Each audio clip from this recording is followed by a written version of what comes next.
So it's now a situation in this country where you have a president who comes in who's not a part of that system, who has been very directly attacking that system, one in which the government is full of experts that will do amazing things, and there's this sort of mythological bad conservative white male that's stopping all the good things from happening. I mean, conservative women are a problem too, but conservative males are the real problem. We're stopping all the bad things from being erased.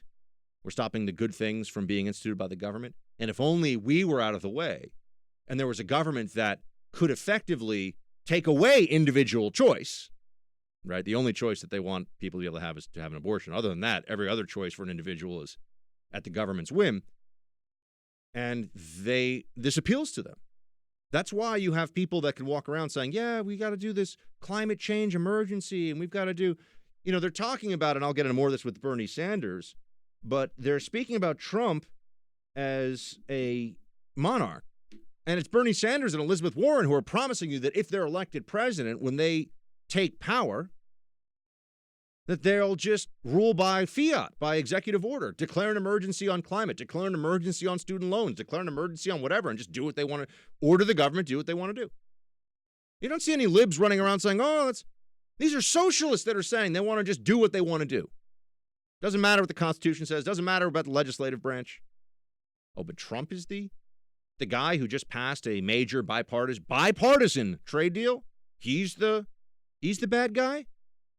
Oh, it's amazing, isn't it, how Trump came along and just waved his hand and changed the whole healthcare system. Oh, no, that's right. John McCain decided he wanted to add to his legacy and went against the Republican Party when it really mattered, and they didn't change healthcare, really.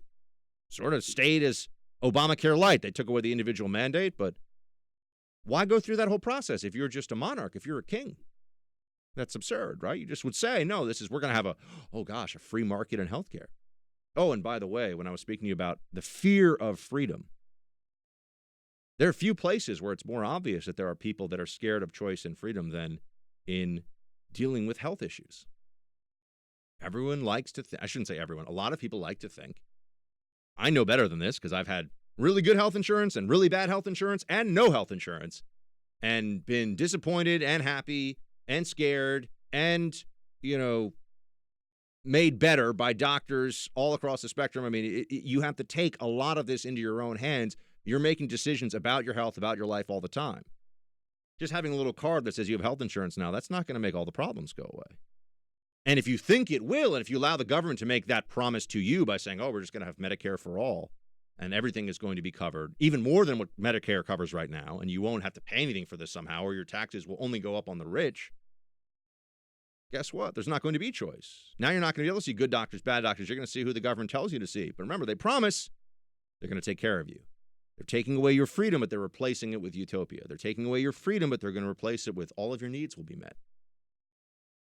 We are at an inflection point in this country right now where we either decide as a country our system of governance will allow for individuals to continue to primarily, nothing is perfect. There's no absolute system. Of course, there are some intrusions in the market from the government. Of course, there are market regulations and there are laws and there's contracts and there's government there's a judicial system that tries to, balance these things. It's not perfect, but do we mostly get to make our own choices, or are we mostly told by the government, this is what you're going to do, this is what you're going to get?